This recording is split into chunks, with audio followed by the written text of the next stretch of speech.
Scooter U turn എടുക്കുന്ന സമയത്തും tight സ്പേസുകളിൽ തിരിക്കുന്ന സമയത്തും വീഴാനുള്ള സാധ്യത കൂടുതലാണ്. നിങ്ങൾക്കങ്ങനെ ബുദ്ധിമുട്ടുണ്ടോ? എങ്കിൽ ഈ റൈഡറുടെ എക്സ്പീരിയൻസ് ഒന്ന് കേൾക്കാം. ആദ്യമായി സ്കൂട്ടർ തിരിക്കാനായി രണ്ട് കാലും വെളിയിലിടാതിരിക്കുക. ഏത് വശത്തേക്കാണോ വാഹനം തിരിക്കുന്നത് ആ വശത്തെ കാലുപയോഗിച്ചാണ് വാഹനം ബാലൻസ് ചെയ്യുന്നത്.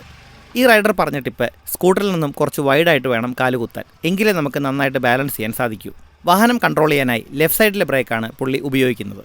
അതുപോലെ ഏത് വശത്തേക്കാണോ വാഹനം തിരിക്കേണ്ടത് ആ വശത്തേക്ക് വാഹനം ചെറുതായിട്ട് ചരിക്കുന്നുമുണ്ട്. സ്കൂട്ടർ ഇടതുവശം ചേർത്തെടുത്ത ശേഷമാണ് വലത്തേക്ക് തിരിക്കുന്നത്. ലെഫ്റ്റ് ഹാൻഡ് ബ്രേക്കും റൈറ്റ് ഫുട്ടുമാണ് തിരിക്കാനായിട്ട് യൂസ് ചെയ്തിട്ടുള്ളത്.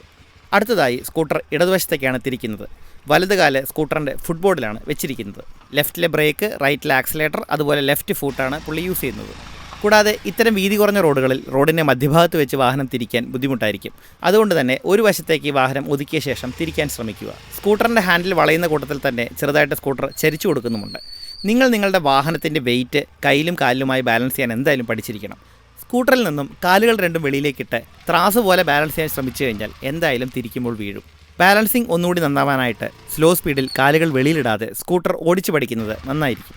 സ്കൂട്ടർ ചരിച്ച് അതിൻ്റെ ഭാരം നമ്മുടെ കയ്യിലും കാലിലുമായി ബാലൻസ് ചെയ്യാൻ തീർച്ചയായിട്ടും പഠിച്ചിരിക്കണം. ചരിച്ചു വെച്ചിരിക്കുന്ന വശത്തെ കാല് മാത്രമേ കുത്താവൂ, മറ്റേ കാല് ഫുട്ബോർഡിലുണ്ടാവണം. ഇത് പ്രാക്ടീസ് ചെയ്യുന്ന സമയത്ത് പില്ലിയൻ്റെ ഫൂട്ട് റെസ്റ്റ് മടക്കി വെക്കണം. അതുപോലെ നമ്മൾ സിംഗിളായിട്ടാണ് ഓടിക്കുന്നതെങ്കിലും പില്ലിയൻ്റെ ഫൂട്ട് റെസ്റ്റ് മടക്കി വെക്കുക. അടുത്തതായി കയറ്റത്തിലും ഇറക്കത്തിലും നമുക്ക് സ്കൂട്ടർ എങ്ങനെ തിരിക്കാമെന്ന് നോക്കാം. ഇതിപ്പോൾ നല്ലൊരു കയറ്റമാണ്. ഇവിടെ സ്പേസ് കുറവായതുകൊണ്ട് കുറച്ച് മുന്നോട്ട് പോയിട്ട് തിരിക്കുന്നതായിരിക്കും നന്നായിരിക്കുക. താഴോട്ട് നോക്കൂ, നല്ല ഇറക്കവുമാണ്.